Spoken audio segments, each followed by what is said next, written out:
Hello friends, welcome to money మంత్ర. నేను మీ రామకృష్ణ. మనం రోజు లైఫ్కి సంబంధించి, ఫైనాన్స్కి సంబంధించి, డైరెక్ట్ సెల్లింగ్ సంబంధించి చాలా టాపిక్స్ మాట్లాడుకుంటాం కదా. ఈరోజు మనం లైఫ్కి సంబంధించిన ఒక టాపిక్తో ముందుకెళ్దాం.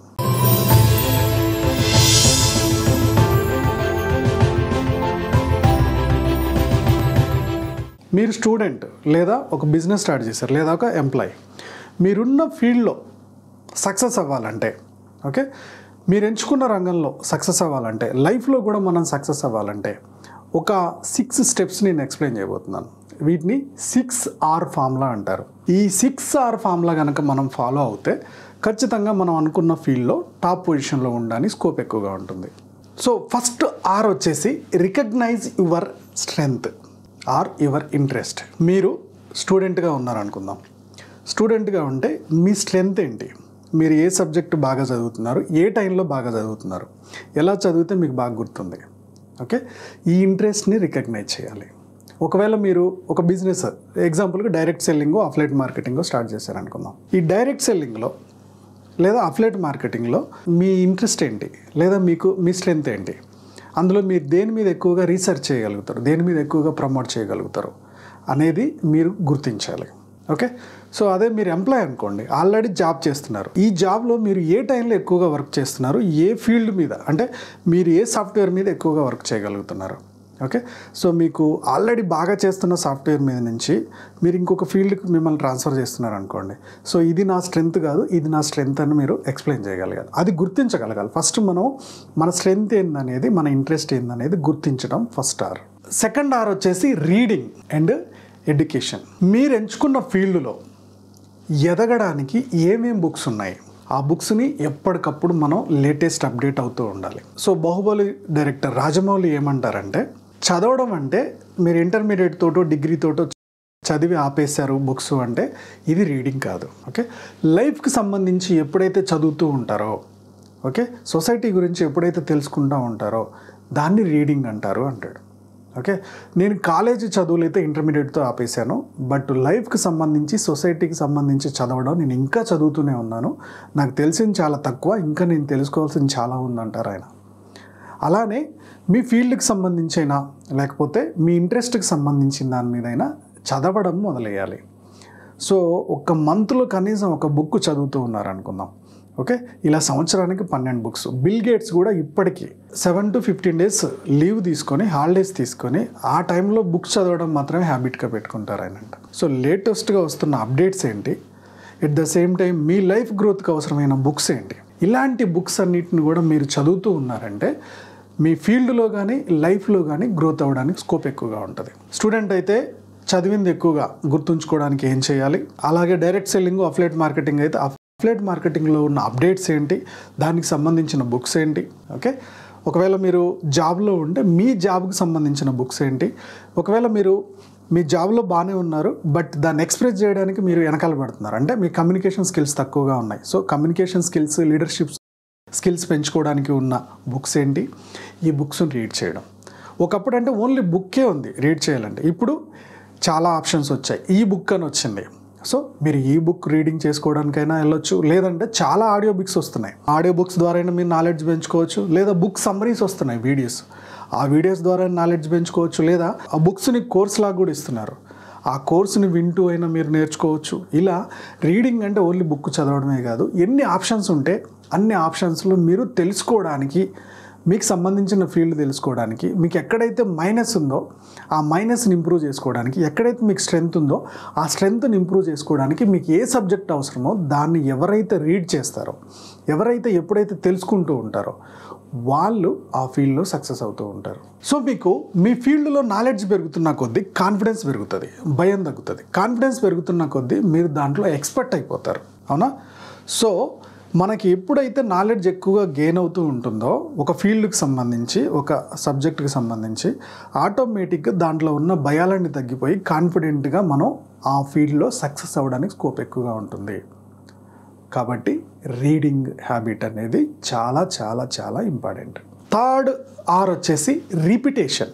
రిపిటేషన్ అంటే ఎగ్జాంపుల్కి మీరు ఒక టీమ్ లీడర్, ఈ టీంకి గైడ్ చేయడానికి మీరు బాగా వెనకబడిపోతున్నారు. ఇలాంటప్పుడు మీరు ఏం చేస్తారంటే దాన్ని రిపీట్గా చేస్తూ ఉండండి. టీమ్ మీటింగ్ రిపీటెడ్గా పెడుతూ మీరు ప్రాక్టీస్ చేస్తూ ఉంటే ఆటోమేటిక్గా ఒక 5-6 టీమ్ మీటింగ్స్ తర్వాత మీకు ఒక కాన్ఫిడెన్స్ వస్తుంది. ఎక్కడ లోపం చేస్తున్నారు, మీరు ఎలా చెప్పాలి ఏంటి అనేది మీకు క్లారిటీ వస్తుంది. మనకి ఏదైతే భయం ఉందో ఆ పనిని రిపీట్ చేయాలి. మీరు ఒక డైరెక్ట్ సెల్లర్, మీకు కాల్స్ మాట్లాడడం భయం అవుతుంది. ప్రాస్పెక్ట్తో కాల్స్ మాట్లాడడానికి, వాళ్ళని మీ బిజినెస్ మీటింగ్కి ఇన్వైట్ చేయడానికి భయం వేస్తుంది. ఓకే, సో అప్పుడు ఏం చేయాలి, మీరు రిపీటెడ్గా ప్రాక్టీస్ చేయండి. రిపీటెడ్గా ఒక 5, 10, 15, 20 కాల్స్ కనుక మీరు రిపీటెడ్గా కాల్ చేస్తున్నారు అనుకోండి, ఆటోమేటిక్గా దాని మీద మీకు కాన్ఫిడెన్స్ ఉంది, ప్రాక్టీస్ వస్తుంది, కాన్ఫిడెన్స్ పెరుగుతుంది. మీరు ఒక కాల్కి, 2 కాల్కి, 3 కాల్స్కి, 4 కాల్స్కి ఇది నాతో అవ్వదని డల్ అయిపోయారు అనుకోండి, ఆ ఫీల్డ్లో మీరు సక్సెస్ అవ్వలేరు. మీరు మార్కెటింగ్ ఫీల్డ్లో ఉన్నారు, డైలీ ఒక కొత్త ప్రాస్పెక్ట్తో మాట్లాడాలి, కొత్త కాల్స్ మాట్లాడాలి. 4-5 కాల్స్లో మీరు డిసైడ్ చేయలేరు. స్టార్టింగ్లో మీకు కాల్స్ మాట్లాడడం భయం అవుతూ ఉంటుంది. దాన్ని మీరు రిపీటెడ్గా ప్రాక్టీస్ చేస్తూ ఉంటే ఆ భయం అనేది పోతుంది. అలాగే మీ ఫీల్డ్కి సంబంధించి ఒక బుక్ చదివారు లేదా ఒక సీడీ విన్నారు. ఓకే, ఆ సీడీ విన్న దాంట్లో మెయిన్ పాయింట్స్ ఒక దగ్గర రాసుకోండి. వాటిని రిపీటెడ్గా చూస్తూ ఉండండి, తిరిగేస్తూ ఉండండి. ఇలా ఎప్పుడైతే రిపీటెడ్గా చేస్తూ ఉంటారో మీ బ్రెయిన్లో అలా ఫిక్స్ అయిపోతుంది. సో మనకి ఏ ఫీల్డ్లో అయితే డల్గా ఉన్నామో దాన్ని రిపీటెడ్గా ప్రాక్టీస్ చేయడం వల్ల మనం ఆ ఫీల్డ్లో సక్సెస్ అవ్వడం కానీ, మన లైఫ్లో సక్సెస్ అవ్వడం కానీ పక్కా ఉంటుంది.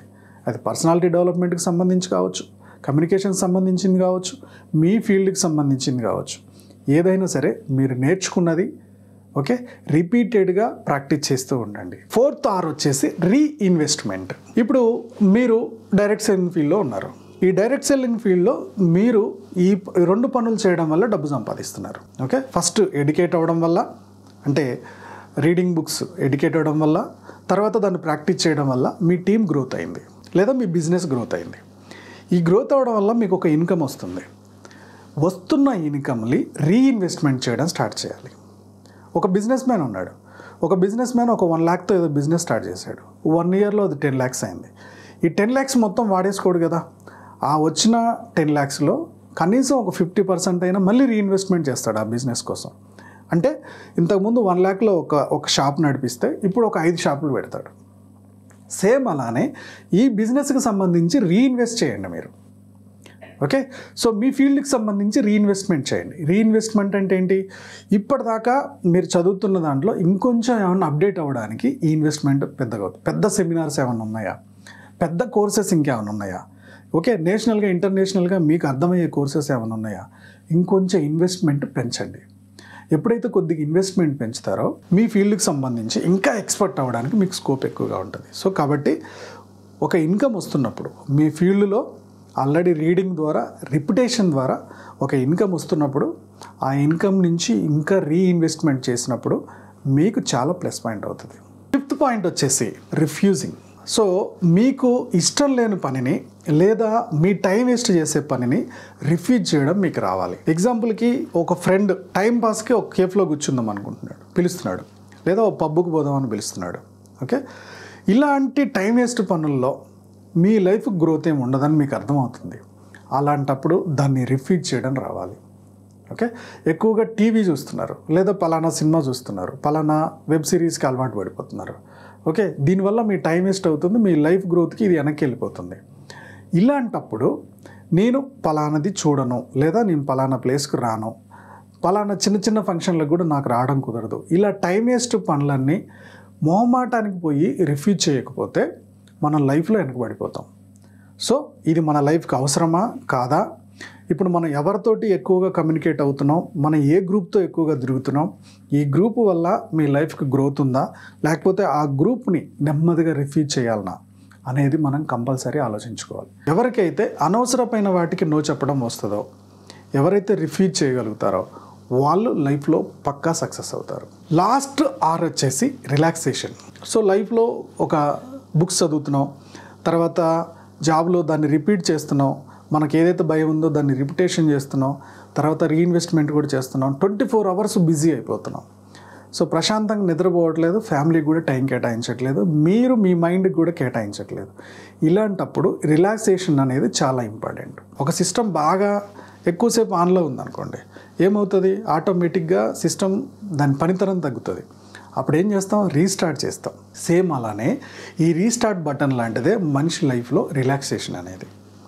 సో మీరు కనీసం ఒక 6 to 8 hours నిద్రపోవడానికి, అలాగే కనీసం ఒక 1 hour మీ హెల్త్ గురించి మీరు కేటాయించుకోవడానికి, మీ ఫ్యామిలీతో పార్క్లో నడవడమా, లేకపోతే ఫ్యామిలీతోటి కొద్దిసేపు ముచ్చట్లు పెట్టడమా, లేదా మీ ఫ్యామిలీ అంతా కలిసి మీకు ఇష్టమైన ఒక మూవీ చూడడమా, లేదా ఒక 30 minutes ఏదన్నా ఎపిసోడ్ చూడడమా, ఇలా మీ మైండ్ ఒక మ్యూజిక్ వినడమా, ఇలా మీ మైండ్ ఎక్కడైతే రిలాక్స్ అవుతుందో, అంటే మీ బ్రెయిన్ ఎక్కడైతే రీస్టార్ట్ అవుతుందో అలాంటి రిలాక్సేషన్కి కొంచెం టైం కేటాయించండి.